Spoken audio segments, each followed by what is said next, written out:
Tanpa adanya ekonomi yang merdeka, tak mungkin kita merdeka, tak mungkin kita hidup. Assalamualaikum warahmatullahi wabarakatuh. Salam sejahtera bagi kita semua. Shalom. Om Swastiastu, Namo Buddhaya. Salam kebajikan. Hidup mahasiswa, hidup mahasiswa, hidup perekonomian Indonesia. Yang terhormat Dewan Juri Lomba Orasi Syariah Economic Festival tahun 2020 dan hadirin yang berbahagia. Izinkanlah saya Fazri Kurniawan dari Universitas Pembangunan Nasional Veteran Jakarta untuk membawakan sebuah orasi dengan judul Bagaimana UMKM dapat menghentikan resesi ekonomi di Indonesia. Dewan juri dan hadirin sekalian, pada saat ini Indonesia, negara yang kita cintai, telah berada di masa-masa yang sulit, kondisi pahit yang menggigit, serta bergulat kuat melawan COVID yang tak jua pamit. Banyak sekali korban-korban bertebaran, mulai dari orang tua, lansia, remaja, anak-anak, bahkan balita. Berdasarkan data dari Kementerian Kesehatan Republik Indonesia, menyatakan sebanyak 474.000 masyarakat Indonesia terinfeksi oleh COVID-19 dan 15.393 diantaranya meninggal dunia. Sungguh sangat memprihatinkan, bukan? Di sisi lain, COVID-19 juga menghancurkan aspek kehidupan masyarakat Indonesia. Sektor ekonomi, sektor sosial, sektor pendidikan, sektor kebudayaan, sektor politik, sektor pendidikan dan kebudayaan juga terkena imbas karena adanya COVID-19. Namun pada orasi pada saat ini, saya akan membawa sebuah topik, yaitu perekonomian Indonesia. Perekonomian Indonesia benar-benar tercekik karena adanya pandemi COVID-19 ini. Tak hanya mencekik perekonomian pribadi, tetapi juga mencekik perekonomian berskala global maupun nasional. Aktivitas ekonomi mengalami perlambatan dalam perputarannya, sehingga menghancurkan keseimbangan pasar yang menimbulkan efek domino. Salah satunya yaitu resesi ekonomi. Resesi ekonomi adalah kondisi di mana produk domestik bruto mengalami penurunan atau perekonomian Indonesia bernilai nilai negatif selama 2 kuartal atau lebih.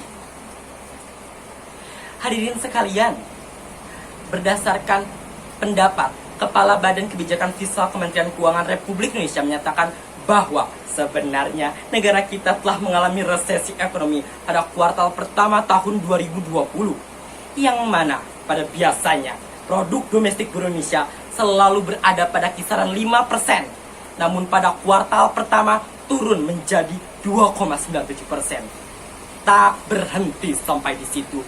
Pada kuartal kedua tahun 2020 kembali mengalami kemerosotan yang luar biasa sehingga menyentuh angka minus 5,32%. Hadirin sekalian, ini harus menjadi perhatian kita. Jika kita membiarkan resesi ekonomi terjadi di Indonesia, maka hal ini dapat menimbulkan dampak seperti produksi yang menurun, lapangan kerja yang menurun, serta pengangguran yang melambung tinggi, yang dapat menghancurkan perekonomian Indonesia, yang mana roda perekonomian akan melambat dan pertumbuhan negara terhambat. Ini merupakan kewajiban kita. Kita belum terperosok ke dalam jurang yang lebih dalam lagi. Kita harus mengambil langkah agar hal tersebut tak terjadi di negara kita. Namun, jika tidak, dapat diibaratkan seperti bom waktu yang dapat meledak sewaktu-waktu. Berdasarkan data dari BPS mengungkapkan bahwa dari 16 sektor yang mengalami penurunan, terdapat satu sektor yang mengalami peningkatan yang cukup signifikan, yaitu sektor sistem informasi dan komunikasi. Hadirin sekalian, kita harus memaksimalkan kesempatan ini. Kita dapat memaksimalkan dengan mengkolaborasikan sistem informasi dan komunikasi dalam penerapan ekonomi kreatif. Salah satunya, ekonomi kreatif yang dapat kita lakukan yaitu UMKM kreatif berbasis digital. Saya yakin pasti di antara kalian semua bertanya, mengapa harus UMKM kreatif berbasis digital? Dewan juri yang terhormat dan hadirin sekalian, Dr. Teten Mas Duki selaku Menteri Koperasi dan UMKM Republik Indonesia menyatakan bahwa UMKM memiliki kontribusi yang luar biasa dan dapat dikatakan sebagai tulang punggung dari perekonomian Indonesia, yang mana UMKM menyumbang sebesar 60% terhadap perekonomian Indonesia. Hadirin sekalian, di sisi lain pula, kita sangat dekat dengan teknologi. Dan pada saat ini pula, kita berada di masa pandemi yang mana kegiatan tatap muka sangatlah dibatasi. Oleh karena itu, kita dapat mengembangkan UMKM kreatif di rumah kita, seperti membuat masker, membuat hand sanitizer, bisnis makanan dan minuman, bisnis pakaian, dan masih banyak lagi yang dapat kita kembangkan melalui kreativitas kita. Selain itu, kita dapat mengembangkan UMKM kreatif dengan menggunakan sosial media dan e-commerce yang menjamur di Indonesia, seperti Instagram, Twitter, Facebook, YouTube, Shopee, Lazada, dan masih banyak lagi yang dapat kita gunakan untuk mengembangkan produk-produk UMKM kreatif ini. Perlu kita ketahui bahwa sosial media dan e-commerce ini memiliki manfaat yang begitu luar biasa, seperti memiliki jangkauan yang begitu luas, meningkatkan efektivitas dan efisien, meningkatkan produktivitas, serta memutus rantai distribusi yang begitu panjang.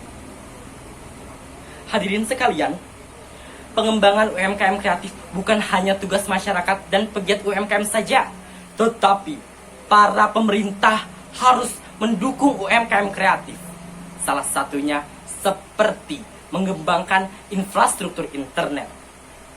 Berdasarkan penelitian dari Hotsuite mengatakan bahwa kecepatan rata-rata internet di Indonesia hanya sebesar 21, megabit per second, yang mana jauh di bawah rata-rata dunia sebesar 73,6 megabit per second. Sangat memalukan bukan? Bahwa sebenarnya UMKM kreatif berbasis digital ini sangat mementingkan internet agar proses jual beli dan transaksi berjalan dengan lancar dan tak terhambat.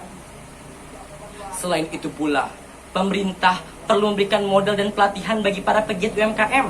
Karena dengan demikian, para pegiat UMKM akan memiliki kemampuan yang luar biasa dan dapat mengembangkan UMKM milik mereka lebih baik lagi dan lebih luas lagi.